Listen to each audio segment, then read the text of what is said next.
Olá, estamos começando mais um episódio do Que Passa, o programa de divulgação científica da Unila. Estamos aqui com o Luiz e o Jackson para conversar com o professor Clóvis Brighenti sobre o tema da crise humanitária dos povos Yanomamis. Professor, muito obrigado por estar presente conosco hoje. Por favor, se apresenta para a gente. Olá, muito boa tarde. Eu que agradeço a oportunidade de estar aqui. Eu sou professor de História aqui na UNILA desde 2014 e trabalho com populações indígenas, não especificamente com Yanomami, mas sim com os povos da região do centro-sul do Brasil. Então, mas de todo modo, também conhecemos um pouco a realidade desse povo indígena da fronteira norte do Brasil. Professor, então para contextualizar, né, o que a gente tem observado nos últimos dias pela imprensa, né, o que domina o noticiário hoje é a crise humanitária dos povos Yanomamis, né? O que está acontecendo com esses povos, professor? Então, acho que, como você disse, estamos mais de uma semana, né? O Brasil todo estarrecido com as notícias que nos chegam, né? Através dos meios de comunicação, dessa, desse, dessa crise humanitária, né? Provocada, deliberada pela ação do governo brasileiro. Então, o que vem acontecendo nessa região norte do Brasil, com o povo Yanomami, é uma política de extermínio, né? É política de extermínio. Não é um acaso, nem um caso isolado, né? Mas, de fato, é o caso talvez mais grave, né?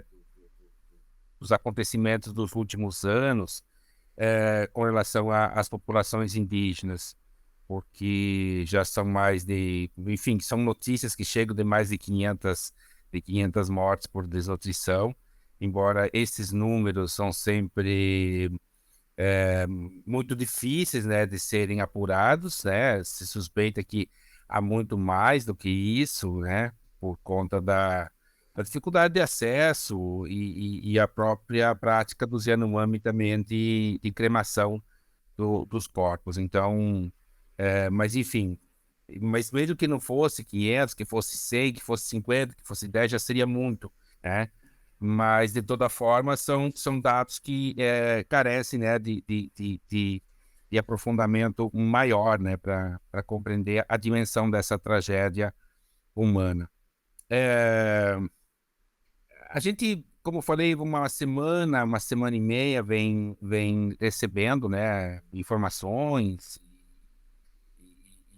Estamos, inclusive, em choque, né, estarrecidos, né, como a gente já mencionou, mas não é algo novo, né, não é algo novo. Já há alguns anos que diferentes organizações, tanto a organização do próprio povo Yanomami, organizações indígenas de Roraima, organizações da sociedade civil, né, denunciaram e vinham denunciando esses casos.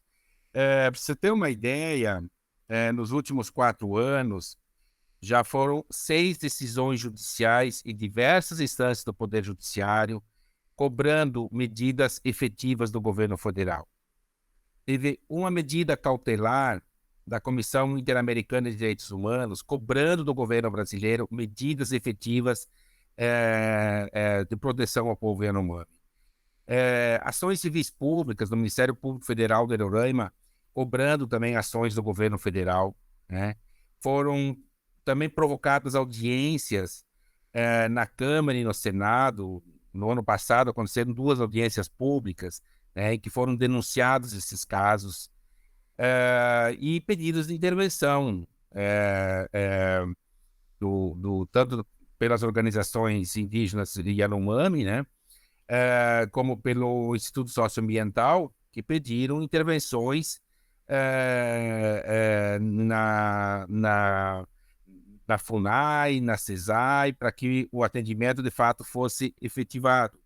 O Conselho Indigenista Missionário também fez diversas denúncias, né, nos relatórios de violência que todo ano publica, relatório de violência contra os povos indígenas, enfim, nos seus mais diversos espaços de comunicação, outros meios de comunicações, outras organizações também já vinham denunciando. Então, não é algo novo, né?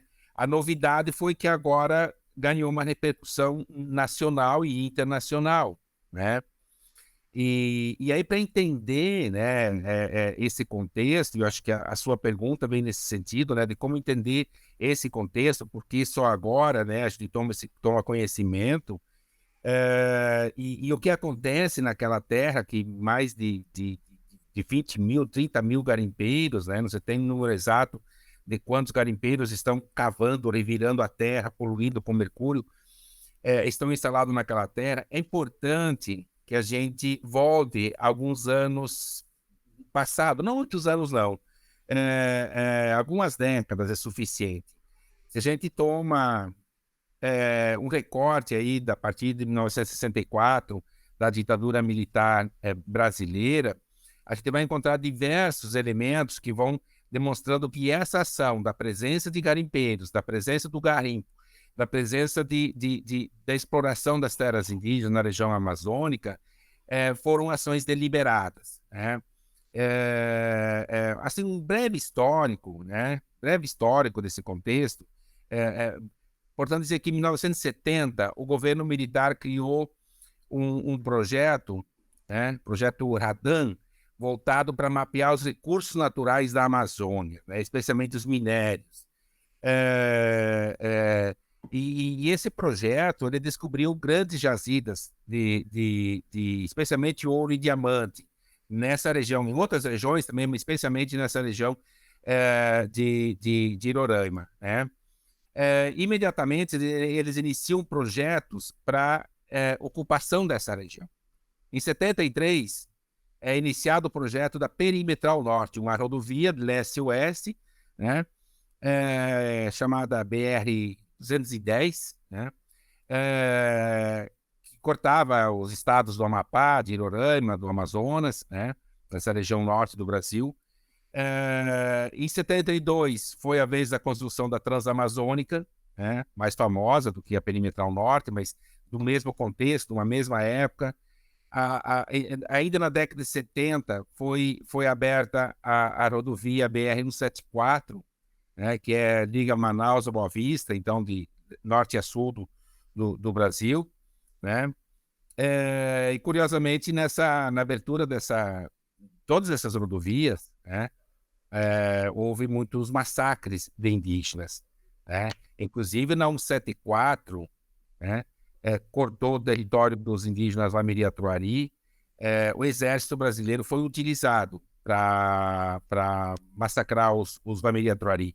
Isso está registrado tanto em documentos de pessoas que trabalharam na região, como no relatório da Comissão Nacional da Verdade, publicado em 2014. Né? Então, a gente tem nessa década de 70 diversas iniciativas dos governos militares no sentido da ocupação daquela região. Né? Além disso, tem a hidrelétrica de Balbina, que era para produzir energia, que afetou também o território dos Lamiri-Atuari. O projeto Calha Norte, que aí já é no final dos governos militares, mas ainda na mesma perspectiva dos governos militares, aí em 1985, quando o Ministério, né, um projeto de integração, né, da região norte, né, discurso da integração da região norte com o sul do Brasil, o sudeste e sul do Brasil, planejado, né, executado pelo Ministério da Defesa. Depois, enfim, e diferentes outras obras. E todas essas obras, como eu falei, elas, além de abrir a possibilidade de pessoas de outras regiões chegarem a ocupar as margens das rodovias, havia programas para a ocupação das margens das rodovias, havia também programas para explorar os minérios nessas regiões. Lembrar que em 1977 ainda, né, nesse mesmo contexto, o governo criou, o Ministério das Minas e Energias lançou o programa Projeto Garimpo, né, que era para incentivar pessoas da região a explorar os minérios. Né? Então era o Projeto Garimpo. E aí que inicia, então, é nesse contexto que inicia, então, a invasão da terra indígena Yanomami, né? Ainda a terra indígena Yanomami não estava demarcada, né? No final dos anos 60, perdão, dos anos 70, havia mais de 60 mil garimpeiros na terra indígena. Em poucos anos, ou seja, em uma década, menos de uma década talvez, mais de 60 mil garimpeiros invadem a terra indígena Yanomami. É, E há os militares fazem uma vista grossa para esse processo, há toda uma ilegalidade nisso, né? Mas não há uma ação efetiva dos governos militares para impedir, ao contrário, né? O que a gente vê na prática são incentivos a essas ocupações, né? E contraditoriamente, né? Porque a gente está fazendo uma crítica aqui a essa política dos governos militares de 64 a 85, contraditoriamente, no início do século XX, né, os militares, ou pelo menos um setor dos militares brasileiros, né, tiveram uma ação muito efetiva na defesa dos povos indígenas. Quando o Marechal Cândido Rondon, né, propôs criar o Serviço de Proteção aos Índios, toda uma relação que ele estabeleceu na região norte do Brasil, para os povos indígenas, e propôs criar esse serviço de proteção aos índios. E contradizendo, então, a esse princípio desses militares aí do início do século XX, pelo menos o setor militar do governo aí dos anos 70, início dos anos 80, né, tiveram uma ação muito nefasta com relação aos povos indígenas, né? É, a terra indígena, ela chegou a ser, ela só foi demarcada em 1992, né? Quando aconteceu aqui no Brasil, já pós governos militares, né? Durante a gestão do governo Fernando Collor de Mello, quando aconteceu no Brasil a Conferência das Nações Unidas sobre Meio Ambiente e Desenvolvimento, conhecida como ECO 92, um grande acontecimento mundial, né? E devido às pressões internacionais, às pressões nacionais, o governo Fernando Collor de Mello demarcou a terra indígena. Inicialmente haviam sido propostas demarcar a terra em 31 ilhas, eram pequenos fragmentos desse território, e por conta dessa ação, se demarcou então em forma contínua. Não foram demarcadas ilhas, foram demarcadas uma terra contínua, cerca de 9 milhões de hectares, uma das, se não a maior terra indígena do Brasil. E na sequência foi desenvolvido um programa para retirar os invasores, retirar os garimpeiros. Foram dinamitadas as pistas de pouso, enfim, né? E foram retirados os garimpeiros daquela terra. Essa campanha, curiosamente, né, a gente vai buscando documentos, encontrando informações. Em 79, né, o poeta brasileiro aí, o Carlos Drummond de Andrade, escreveu no jornal Folha de São Paulo, né, uma denúncia contra a invasão dos garimpeiros e acusando a FUNAI de querer demarcar a terra em 31 ilhas.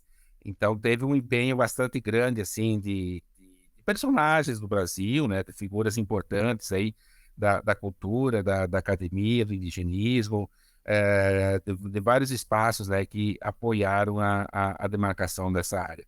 Professor, Sim, não, eu só queria saber, os Yanomamis, eles são... Queria que você explicasse mais o que eles são, né? E aonde que eles estão localizados. Você falou em 31, né, ilhas, eu queria focar nesse grupo. certo, E aí queria entender quem que eles são, que eles representam para o Brasil. certo. Não, é que a gente fala em ilhas porque a proposta dos Yanomami, enfim, das organizações que tomavam conta, era a demarcação de um território contínuo. E aí o governo não queria demarcar em território contínuo, ele queria demarcar pequenos espaços dentro desse território. Por isso que a gente fala ilhas. Mas lá não tem ilhas, que se são ilhas, você pode ter algumas ilhas fluviais, né? Porque é uma região divisor de bacias, né? A região norte do Brasil, né? Fronteira com Venezuela, a terra Yanomami está em 2 estados no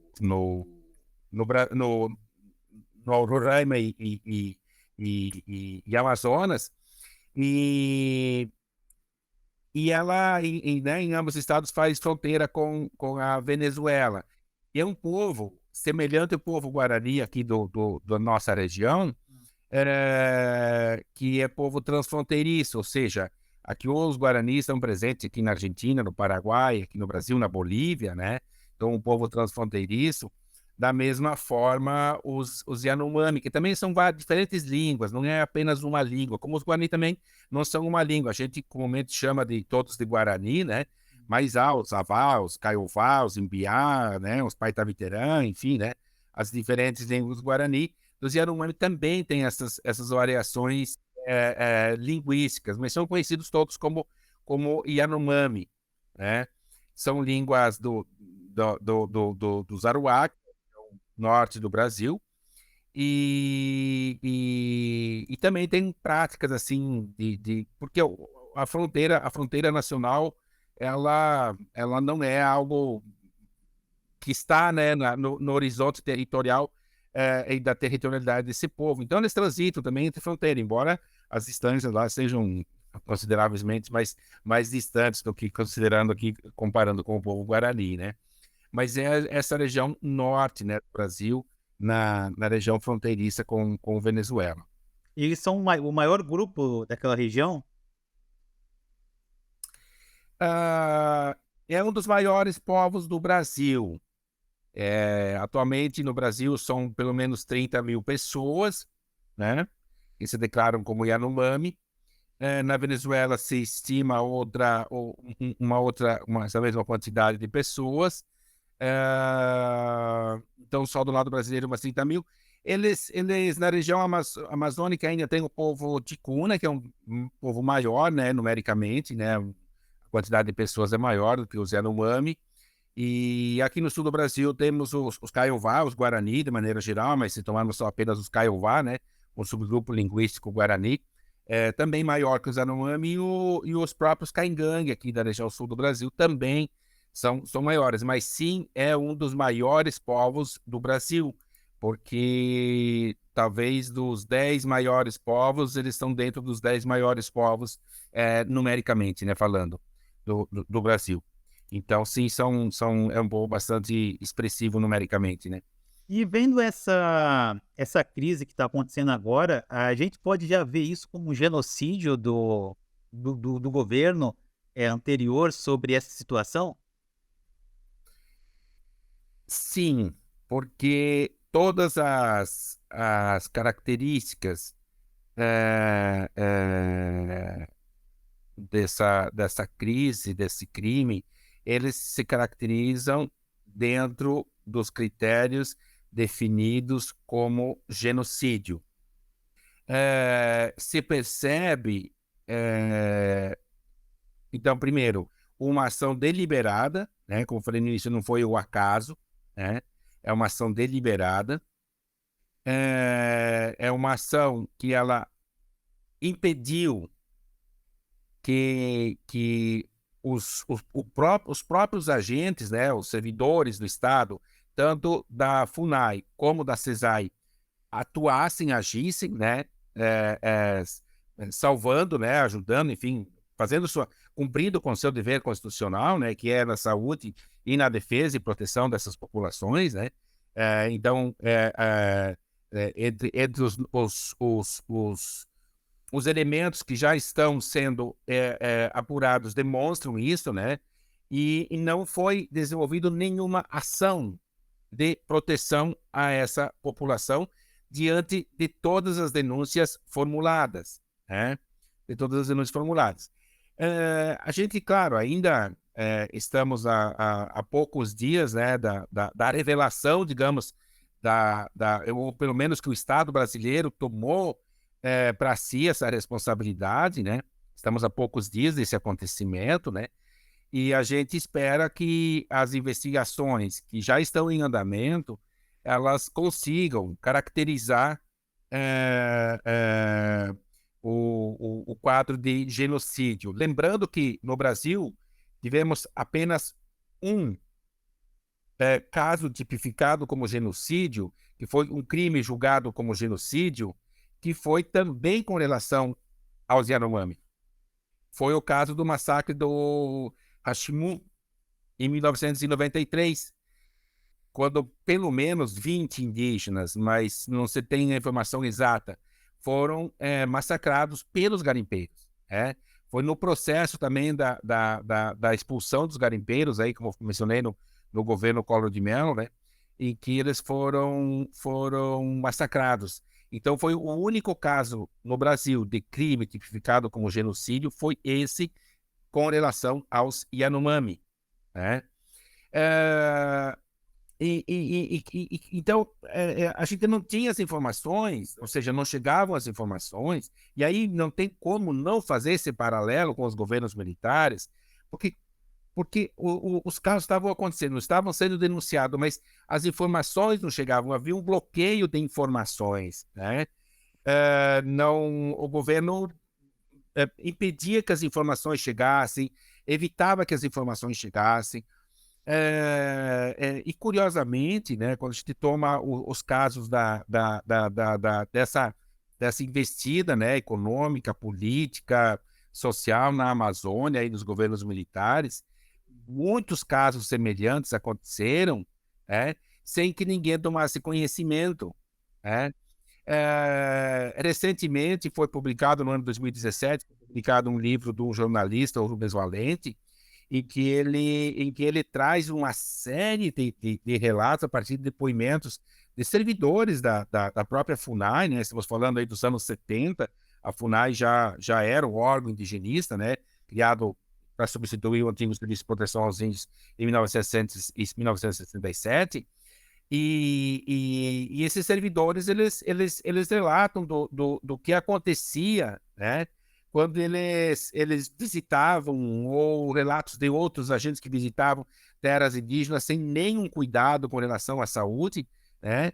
É, ou e quando retornavam ao local, a população estava exterminada, não tinha mais quase pessoas, quase todos haviam morrido de gripe, de qualquer outra doença, além de massacres que aconteciam.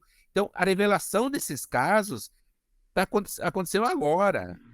Aconteceu agora, em especial por conta dos trabalhos da Comissão Nacional da Verdade, que foi instituída em 2011, concluiu os trabalhos em 2014, e revelou uma quantidade enorme assim, de crimes praticados pelo Estado brasileiro, né, contra os povos indígenas. Porque se a informação não chega, se a informação se não se permite investigar, se não se permite apurar os crimes e não se, mais do que investigar, punir os responsáveis, né, há uma evidências claras, né, de prática de genocídio. Né?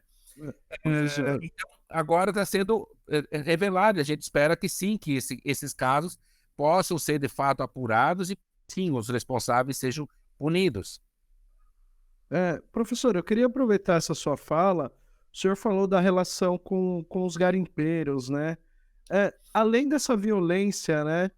Por que que o garimpo nas proximidades da terra indígena, além de tão violento, ele afeta a sobrevivência desse povo? Como que ele afeta o modo de vida tradicional desses povos? Certo. Vamos pensar que os povos, as sociedades de maneira geral, elas criam sistemas próprios de economia, né? A partir de suas condições socioculturais, ambientais, enfim, né? E o povo Yanomami tem, né, suas formas de produzir os alimentos, enfim, práticas milenares, vamos chamar assim, né? De se relacionar com o meio, de extrair do meio ambiente, e também é um povo agricultor, também produziam alimentos, plantavam, cultivavam, né? Então não era só via da caça e da pesca, também produziam alimentos. Quando o garimpo entra, e como eu falei, ele não entrou só agora, ele já entrou antes, começou a romper com as práticas tradicionais, né? É, é, é, ele vai destruindo, né? Destruindo a economia do povo, né? E destruir a economia do povo por exemplo, você destrói um rio, né? Acaba com possibilidade de pesca. Impacta lugares de caça, por exemplo, né? Impacta a sobrevivência imediata, né? Porque, né, não há estoques reguladores de alimentos, né? Vamos chamar assim, né? Pensando nos estados modernos, né? Que possuem seus estoques reguladores de alimentos. Não há esses estoques. Os estoques reguladores de alimentos são a própria pesca e a caça, né? Que elas permitem, então, a cada tempo ter, né? Não passar fome e a produzir os alimentos. O garimpo, ele impacta também, no momento em que ele começa a destruir espaços de caça e pesca, ele começa a produzir também doenças, né? O mercúrio é um dos principais, né? Elementos aí da produção de doenças. E também, quando essas pessoas, especialmente os provedores de alimentos, né, são impactados, porque também é importante pensar que essas sociedades, elas possuem uma dinâmica, né, na produção de alimentos. Não é todo mundo que vai numa lavoura, não é todo mundo que caça, não é todo mundo que pesca, não é todo mundo... Enfim, tem uma dinâmica, tem um equilíbrio nessas relações. Quando esse equilíbrio é rompido, né, quando, por exemplo, o agricultor ele fica impedido de fazer sua lavoura, as sementes são perdidas, provoca um processo de fissura, né, no cuidado, né, com a alimentação. Quando a caça afugenta por conta do barulho das máquinas, helicópteros, aviões, enfim, o quanto usa esses garimpeiros, né, mais distante tem que sair para a caça e também vai. Então, a reorganização desse processo da economia não é algo rápido também. Ele leva anos para reorganizar uma economia dessas, né? Não é simplesmente, vamos sair daqui, fazer uma outra aldeia em outro canto e está resolvido. Não, não é tão simples assim, né? E os rios, quando o garimpo, às vezes, ele está um pouco distante. Alguns estão dentro da aldeia. Outras aldeias, ele fica um pouco distante, mas a água, ela contamina com mercúrio distâncias de 50 quilômetros, até mais, 100 quilômetros do rio ficam contaminados, né? A água suja, a água que acaba com determinados tipos de peixe, enfim, né?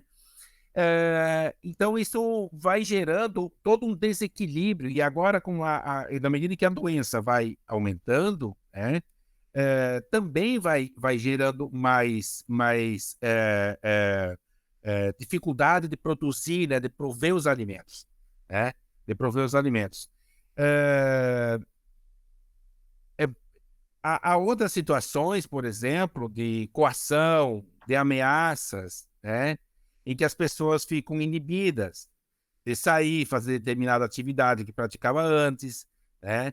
Porque, de fato, assim, os relatos também que chegam, as informações que chegam, é de muita ameaça, de muita exploração sexual, que ainda nem sequer estão sendo, assim, investigadas nesse momento, né? Mas seguramente elas virão à tona em breve, né?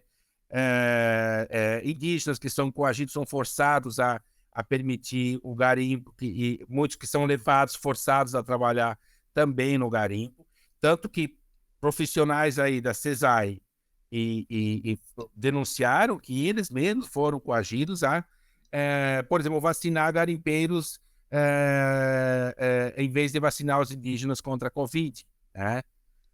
Então, naquele ambiente, quem tem mais força é o garimpeiro, e ele que tem, determina, enfim, a nova ordem estabelecida no local.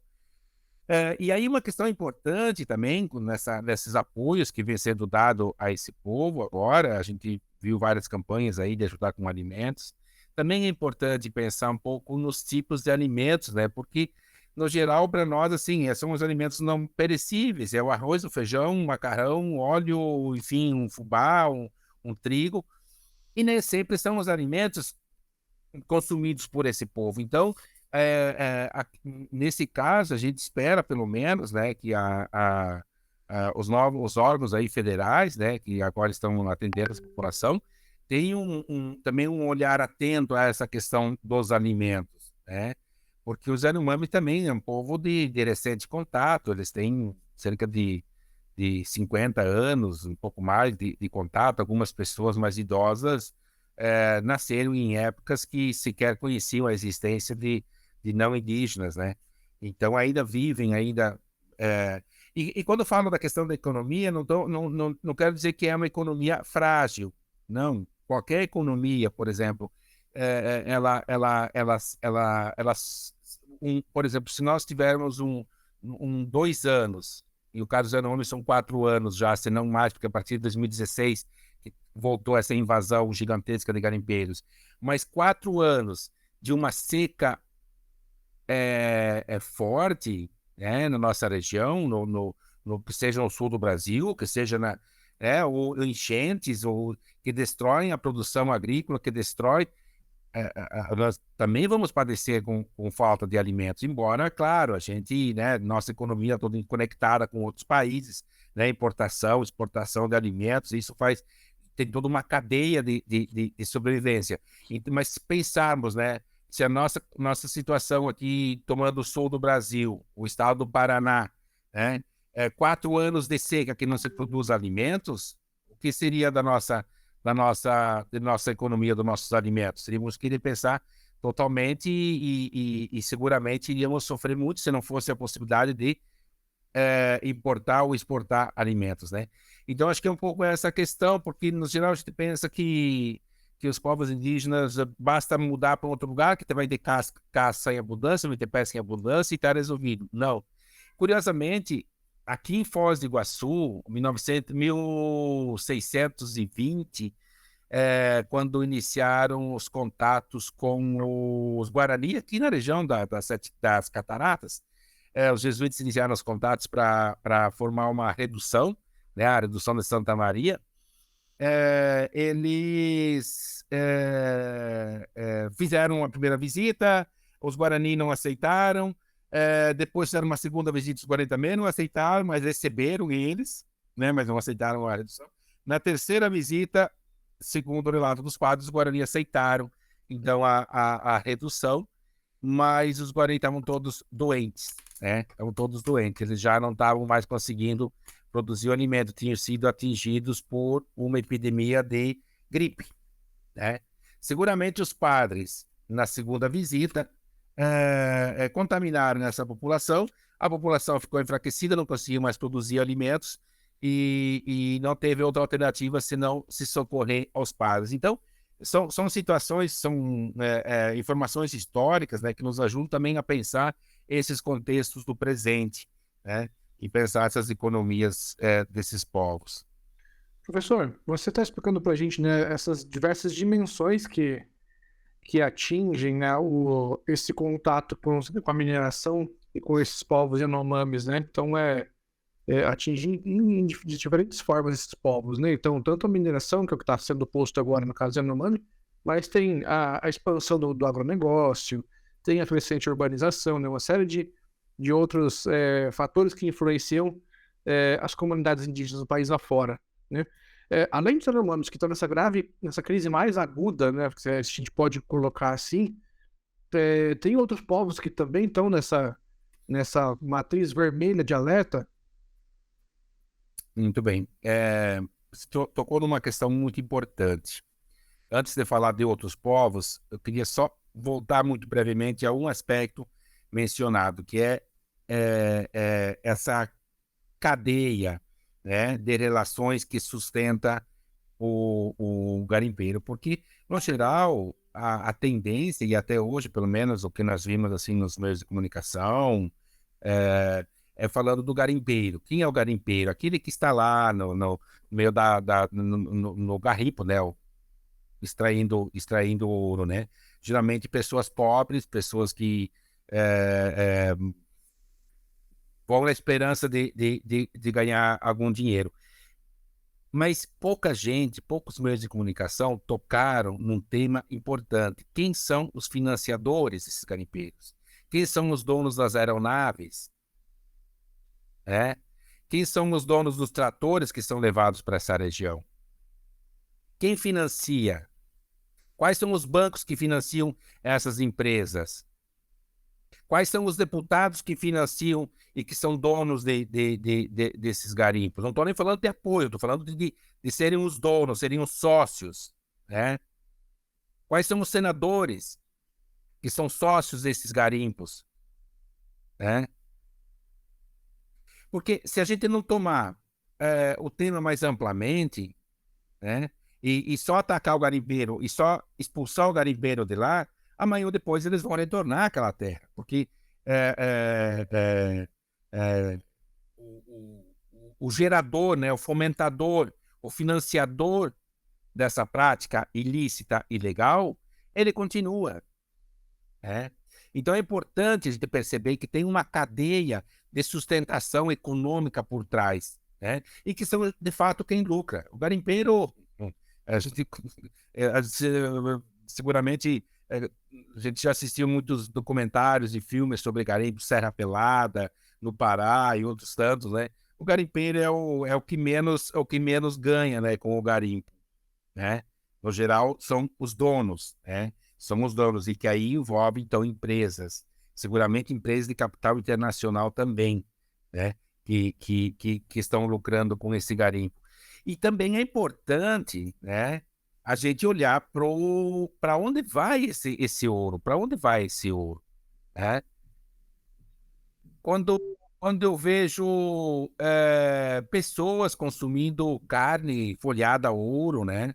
Vimos agora durante a Copa algumas pessoas se exibindo, né, na internet, aí consumindo carne folhada a ouro. Eu disse, mas como assim? Então é para isso que tem que usar garimpo lá na terra Yanomami, para pessoas poderem consumir carne folhada a ouro? É para isso que serve essa quantidade de crianças mortas por subnutrição? Para alimentar a vaidade de algumas pessoas, né? Quando a gente criticou atitudes como essa, estou falando só de uma prática, né? Uma atitude, mas quantas outras, né? Quando a gente criticou a atitude, algumas pessoas falaram, ah, não, mas a pessoa tem dinheiro, ela faz o que quer com o dinheiro dela. Ok, o dinheiro é dela, faz o que quiser. Mas eu não tenho, eu posso ter o quanto dinheiro eu quiser, não posso exigir e nem comprar uma pele de onça do Parque Nacional do Iguaçu, vendo que eu tenho dinheiro para pagar. O dinheiro é meu, mas eu não posso, né? Porque tem uma questão social que está por trás, tem uma questão ambiental que está por trás disso, que é uma questão social, uma questão de todos. Então, ninguém tem o direito de fazer, consumir esses produtos sem saber sua origem, sem saber quantas mortes foram geradas, qual o dano ambiental, qual o dano social, qual o dano econômico provocado por uma prática dessa só porque tem dinheiro, tem direito a consumir. Então, acho que a gente precisa dessa responsabilidade e precisa, então, justamente identificar, né, quem são essas empresas financiadoras, quem são esses políticos financiadores, quem são esses senadores, esses deputados que seguramente há, né, esses bancos, né? Então, essa cadeia como um todo é importante, porque agora entra essa outra questão que você pergunta, né? Além dos Yanomami, quais outros povos? Para você ter uma ideia, o ministro do Supremo Tribunal Federal, o Barroso, ele ordenou, então, a retirada de todos os garimpeiros ilegais de terras indígenas.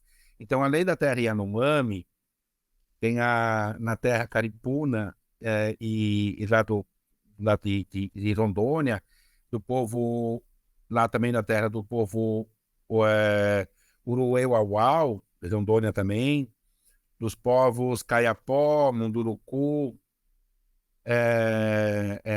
lá da terra indígena Trincheira Bacajá, no Pará, do Araribóia, no Maranhão, todas elas com invasão de garimpeiros. Além dos garimpeiros, há também casos de roubo de madeira no Maranhão.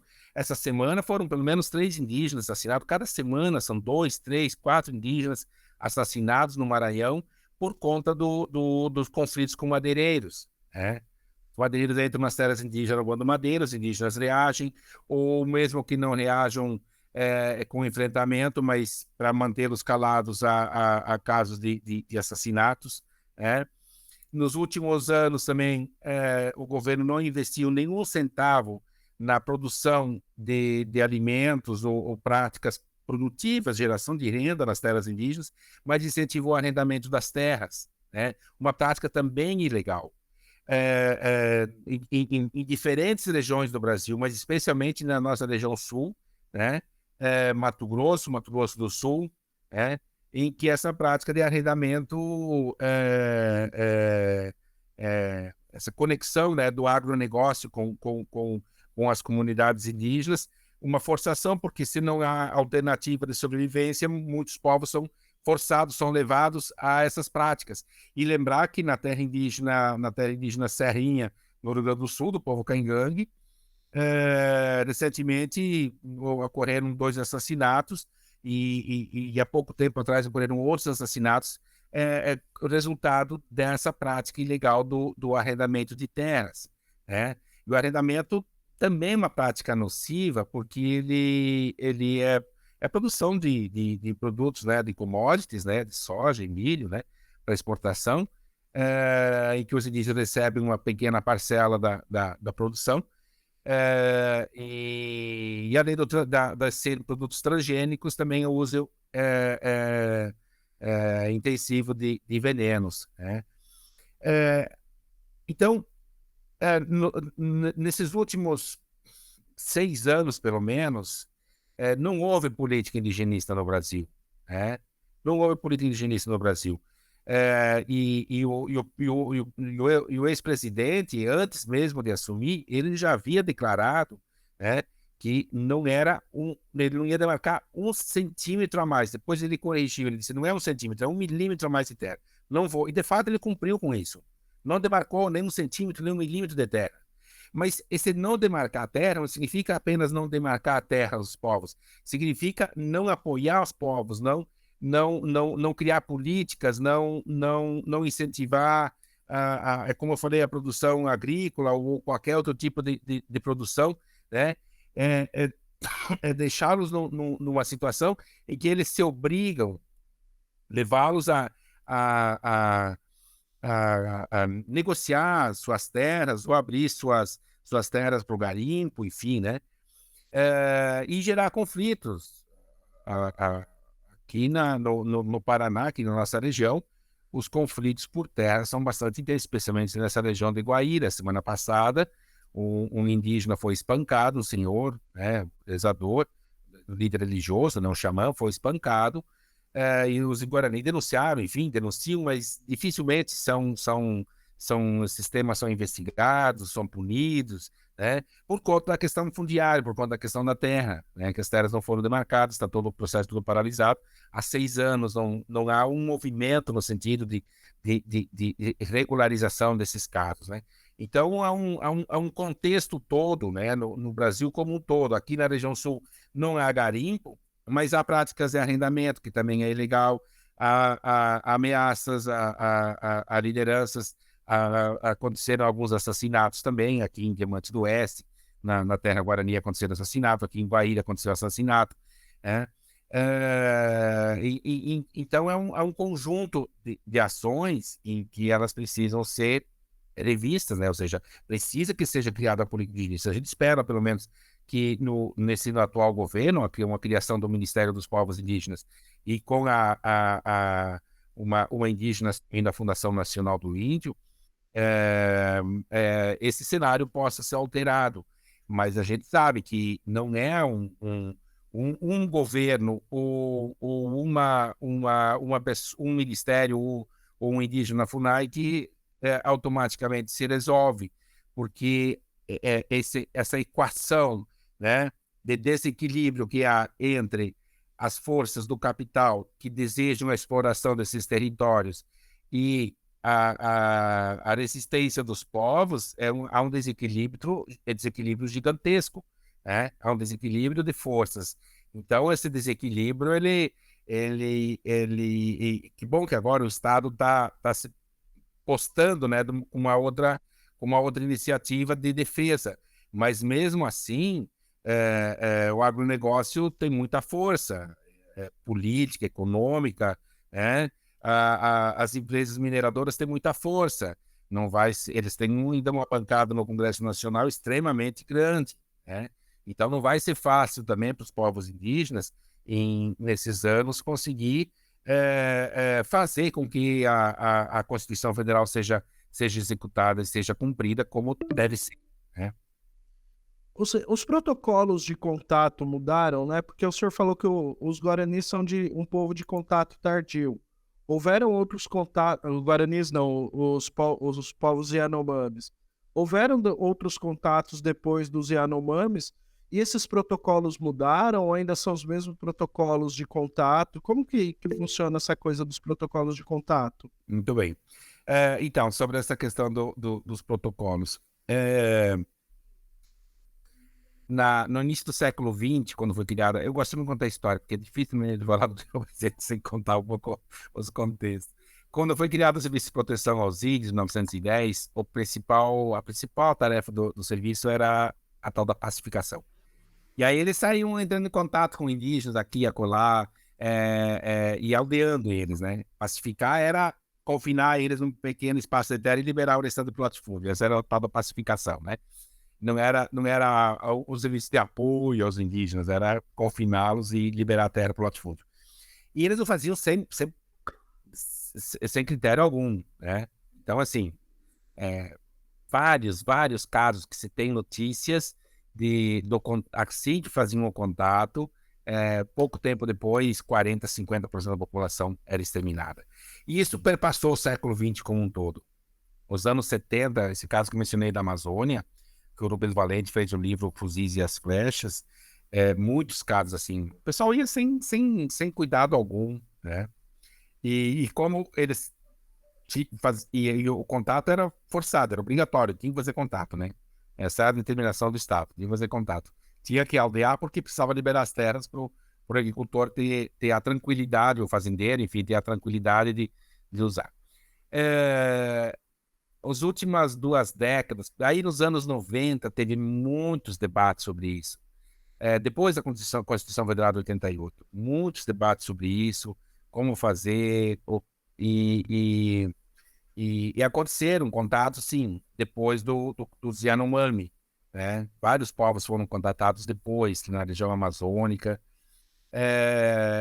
Atualmente, se estima que há no Brasil, pelo menos, não só no Brasil, na região amazônica, que envolve porções da Colômbia, Peru, Bolívia, Venezuela, mais de 100 povos sem contato.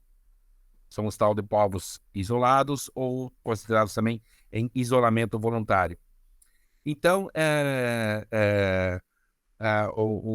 pelo menos o critério utilizado até então era de não fazer contato, né? Criar áreas de preservação, áreas de proteção a esses grupos, e evitar o contato, né? Evitar o contato, deixar eles livremente nos seus espaços. Algumas das situações é possível, mas algumas situações, como não tem fiscalização, então, assim, o Estado até evita fazer o contato, mas os madeireiros não, os pescadores não, né? O caso lá que nós acompanhamos, né, do assassinato lá do Dom e do Bruno, lá na fronteira com a Colômbia, fronteira com o Peru aí, na região, fronteira Peru e Colômbia, do povo no Matiz, né, na região do Vale do Javari. Ali tem vários povos em isolamento voluntário, né? Mas a invasão de pescadores, de várias práticas, né? Acaba fazendo contato, então é sempre um desafio bastante grande. Em Rondônia, recentemente faleceu era um indígena de um povo que estava extinto, só tinha uma pessoa. Era considerado o índio do buraco, né? Ele se escondia e não queria contato. E faleceu recentemente, já tem um alvoroço para tomar essas terras por fazendeiros lá da região, enfim, e lotear e entregar. Então, Falando em fazendeiros, professor, aqui na nossa região, né, o problema não são tanto o garimpo nem os madeireiros, né?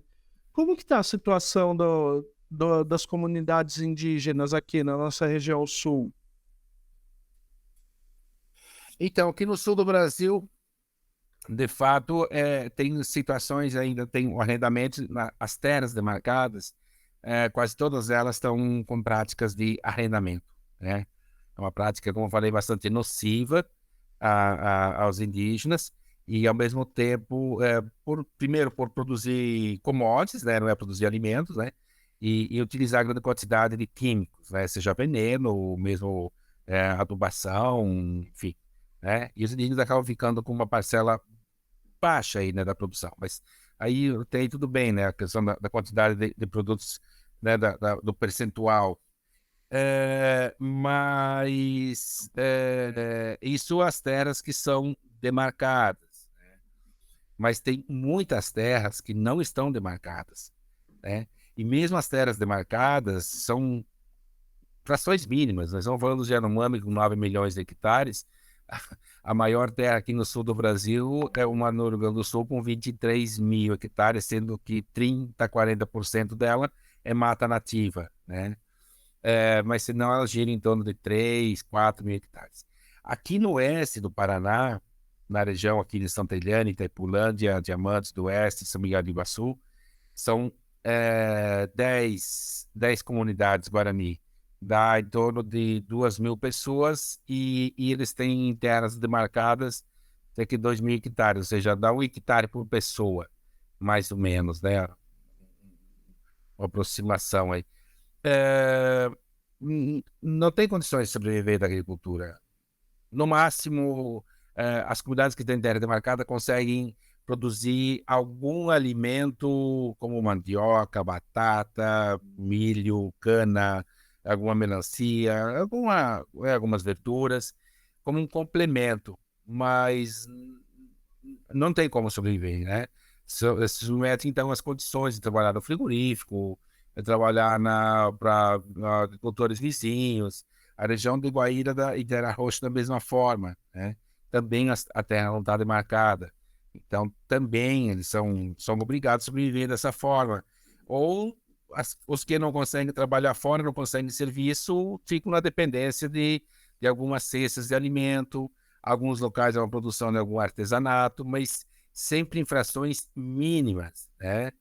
Porque mesmo um assalariado numa família de 5, 6 pessoas recebendo os trabalhos salariados deles não ultrapassa muito o valor do salário mínimo, é ínfimo assim para sustentar uma família. Então, as condições são extremamente precárias, né? E a dificuldade aqui de demarcar a terra, porque envolve mexer com pessoas que estão estabelecidas já também há algum tempo na região, né? Então também vai gerar conflitos, né? E não há como não gerar conflitos. Mas os guaranis sempre falam, bom, a gente também estava estabelecido aqui e fomos removidos, né? Então nós já sofremos o conflito, então agora nós queremos retomar nossas É terras. complicado, né? Porque essa é uma pauta que perpassa pela pauta da reforma agrária, né? Também. Eu queria saber se das cidades aqui do lado, né, Iguaçu, Cidade do Leste, eles também sofrem esses mesmos problemas que os que estão do lado de cada fronteira. Bastante semelhantes, sim, as situações aqui, por conta justamente dessa falta de terra. No Paraguai, inclusive, também as terras são frações mínimas de terra demarcada. E no Paraguai também eles sofrem com essa questão do arrendamento, né, porque também não é incentivo. As pequenas terras demarcadas são arrendadas, né, para terceiros, mas a maioria não tem terra. A maioria são situações de acampamento, né, acampamentos. Em Porto Iguaçu, a Argentina tem uma situação um pouquinho diferente, né? Embora Porto Iguaçu a sobrevivência maior tem uma incidência maior no turismo, já que eles trabalham com bastante com artesanatos, né? mas a província de Misiones ela não tem tanto práticas de agricultura intensiva como tem o leste aqui paraguaio e o oeste paranaense. Então, as condições de sobrevivência são um pouco melhores, né, dos Guarani. Mas também são poucas terras demarcadas. A maioria vivem em situações assim de espaços mínimos, onde produzem só, como eu mencionei aqui, aquele alimento básico para, né, uma batata, mandioca e cria alguns pequenos animais domésticos, né, aves e tal, né, para sustentar, mas de toda forma, né, a província de Misiones, como ainda tem um pouco mais a questão ambiental está um pouco mais preservada, os efeitos sobre os Guarani não são tão nocivos como é no Paraguai e aqui no Oeste Paranaense, porque aqui eles consomem veneno, né? O consumo de veneno é intenso, né? Passam quase de cima das casas dos Guarani. E no Paraguai passam por cima das casas dos Guarani o veneno. Então, uma situação muito complexa, né? Então, nesse sentido, a Argentina se difere um pouco desse contexto aqui do Paraguai e Brasil. Professor, e essa situação toda que a gente tá vendo agora no Brasil, o quanto isso acaba manchando a imagem do país lá para fora, tanto na questão governamental, na questão de outros de investimentos para o país, como isso afeta o país como um todo? Sim, essa é uma questão importante também, porque o Brasil tem como um dos seus produtos im- importantes aí na relação internacional é a questão ambiental, né? É a questão do cuidado com os povos e comunidades tradicionais, que vai para além de povos indígenas, né? É, e e nos últimos anos isso ficou bastante prejudicado, né? Seja a devastação da Amazônia. E é importante considerar que os territórios indígenas no Brasil, eles somados aí atingem em torno de 13% do território nacional. Claro que nessa região sul do Brasil, no Paraná, é menos do que 1%. Os estados do sul do Brasil aqui é 0,5%, aproximadamente, né, do território do estado, né, que são terras indígenas. Mas somando o Brasil como um todo, né, então chega a essa fração aí de 13%. E aí é importante de considerar isso, né, que os territórios indígenas também são espaços, né, de preservação, porque os territórios indígenas não são espaços só do uso das pessoas, mas também são espaços de circulação e de produção de uma ampla diversidade, né, de ecossistemas. Então, no momento em que enfim, os povos indígenas, além disso, têm suas próprias práticas, né, de relação com o meio, em que garante, né, que esse meio não são, enfim, sofrem menos degradação, ou seja, há um maior equilíbrio na relação de produção com a preservação, né? Já que não tem tanto essa necessidade de acumulação de bens, né, materiais. Então, quando esses territórios são afetados, evidentemente que isso gera um efeito também na comunidade internacional. E os povos indígenas, nos últimos anos, nas últimas décadas, começaram também a fazer denúncias internacionais e a pautar, né, a própria relação de importação e exportação de produtos, a pauta ambiental, né, a pauta de cuidado com as populações. Então, assim, a Europa já tem isso. Alguns países resistem também mais a esse tema, mas alguns outros países não, como países europeus no geral, eles têm um cuidado maior em comprar, por exemplo, carnes que não sejam produzidas em áreas de invasão de territórios indígenas, que não sejam produzidas em áreas de desmatamento, né, mas que sejam certificadas. Isso foi resultado dessas pautas que os povos indígenas foram levando para a comunidade internacional, né? Então, é importante porque é preciso que a comunidade também internacional se dê conta de que a destruição do meio ambiente no Brasil não é só uma prática de brasileiros, né? A destruição do meio ambiente no Brasil é uma prática também de empresas, de consumidores de outros países, porque se o consumidor está consumindo um produto que vem de uma área é, é, é, degradada ilegalmente, enfim, né, sem os cuidados exigidos na legislação, ele também está sendo responsável por isso, né? E é evidente que o caso, né, da fome, isso afeta a imagem, enfim, de qualquer país, né? Porque o cuidado com as pessoas, né? Não há mais espaço para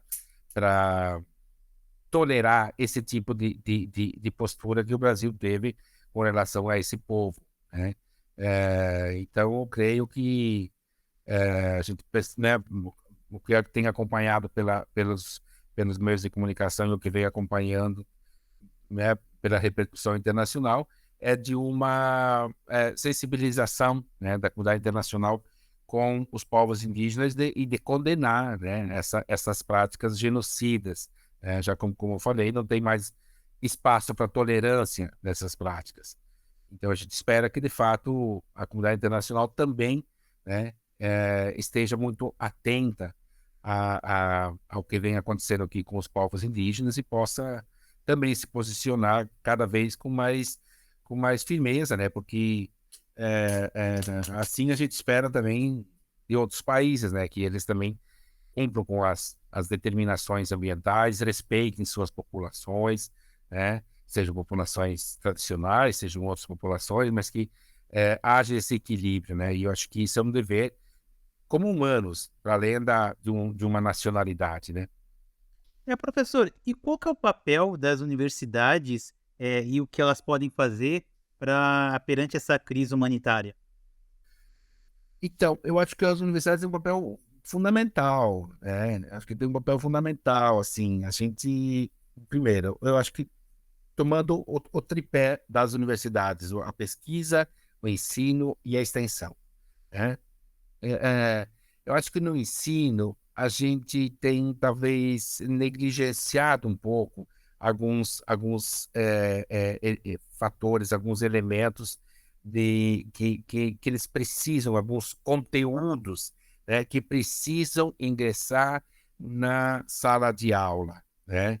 Eu acho que a gente precisa trazer mais esses elementos do da contemporaneidade para dentro da sala de aula, né? Nós não podemos ficar alheios ao que está acontecendo, e isso em todas as áreas, né?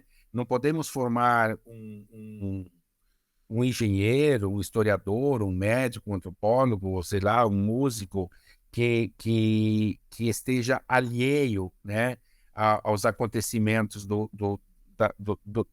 contemporâneo. Então, eu acho que um papel importante é a gente, talvez, rever um pouco as nossas disciplinas, né, os nossos componentes curriculares e trazer para a sala de aula também esses elementos da contemporaneidade, especialmente essa questão que é mais premente, que é a questão da relação ambiental em relação com os povos e comunidades tradicionais do país, né? Eu vejo também que na pesquisa também tem bastante pesquisa sendo desenvolvida nesse campo, mas eu acho que ainda carece, né, de mais pesquisas, né, que a gente possa, de fato, avançar. Eu acho que avançamos muito pouco nisso, né? Quando a gente olha da área que eu atuo, né, na área de história, né,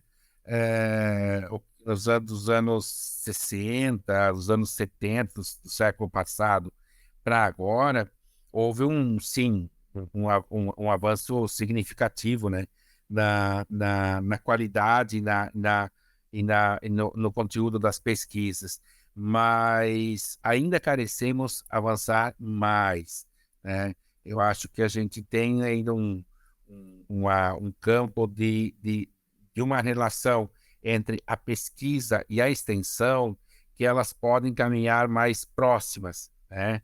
Eu vejo que pesquisa muitas vezes dissocia a extensão da pesquisa, mas o pesquisador, ele também é alguém que interfere em contextos específicos, né? Mesmo que seja uma pesquisa histórica de tempos passados, né? De épocas passadas, mas o resultado dessa pesquisa incide no tempo presente, né?